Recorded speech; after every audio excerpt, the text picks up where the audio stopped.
Peace, everyone. How you doing? Welcome to the podcast. I'm your host, Carl Labyrinth, and today's podcast title is Khalil Amani100, the FBI. With great power comes great scandal. The truth finally exposed. As y'all know, Donald Trump has been going after the former FBI because of the scandals and the things they did in the past. Well, I'm in a very privy position to speak about it. So let's have the computer read what Claude, ChatGPT, or whoever came up with so I can speak about it. I can have some talking points, right? So I'm an independent media person, been an independent media minister since 2008, 9, whatever. And I've been out here fighting against the conscious community, scandals. Listen, I'm the one that made Sonetta TV conscious community, most toughest conscious community there is. He came up with that term after facing me. But let's listen. Khalil Amani, born Lloyd Rodney Clark, has publicly acknowledged his criminal past before becoming an FBI informant. He was involved in drug running mule activity, criminal activity in the Miami area. His role as FBI informant, he became a confidential informant for the FBI and helped build the federal case against Yahya Ben Yahya, born Hewlin Mitchell Jr., the leader of the Nation of Yahya religious group based in Miami. The Yahya Ben Yahya case. Yahya Ben Yahya was prosecuted on RICO racketeering charges. The group was accused of murders as part of initiation rituals. Members allegedly had to kill a white devil to prove devotion. Yahya Ben Yahya was. So this is who we dealing with. Lord Rodney Clark, aka Khalil Amani, who took down Hewlin Mitchell Jr., aka Yahweh Ben Yahweh. Both of them was criminals. Both of them did criminal things in the Miami area. Hewlin Mitchell, being the political person he was and the power that he wielded, was greater than Khalil Amani and the criminal stuff that he was doing and the power that he wielded.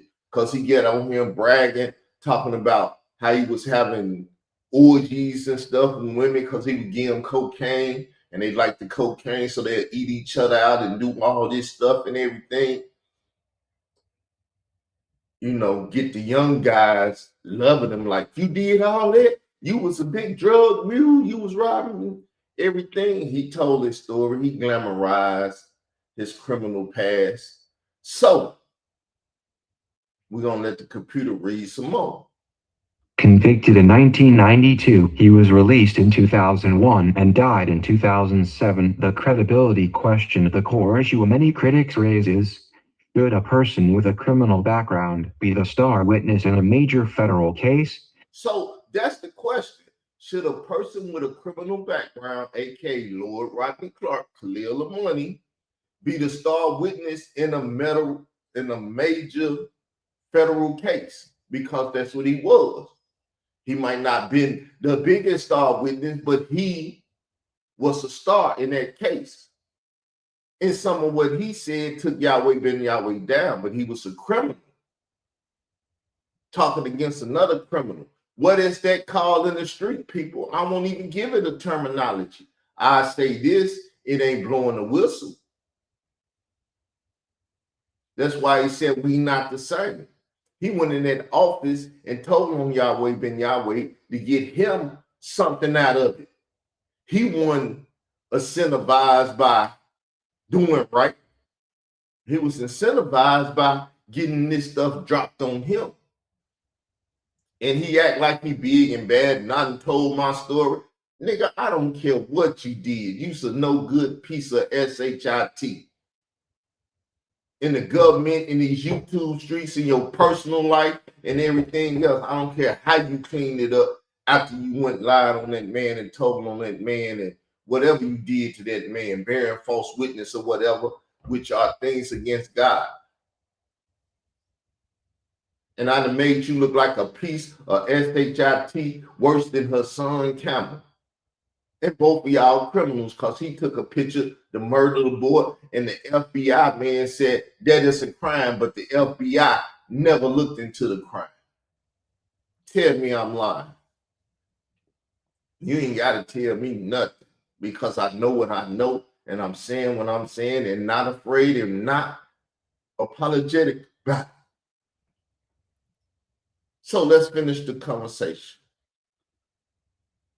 This is a standard legal debate around the use of informants with prior criminal history, which is common in federal prosecutions but also frequently challenged by defense attorneys. So it couldn't be challenged back then because you weren't no braggadocious informant until you got on here bragging about how you informed and what you did and what you said. And like her son Campbell, nobody listened to you but the one you offended. You offended me. You spoke about my mother. You did everything you could to piss me off. And now I'm on your ASS. And you regretting that you did it.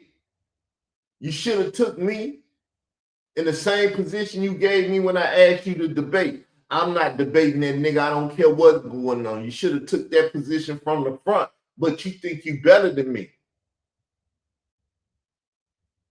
I ain't the best thing on earth, but I ain't the worst thing on earth either. So just remember that.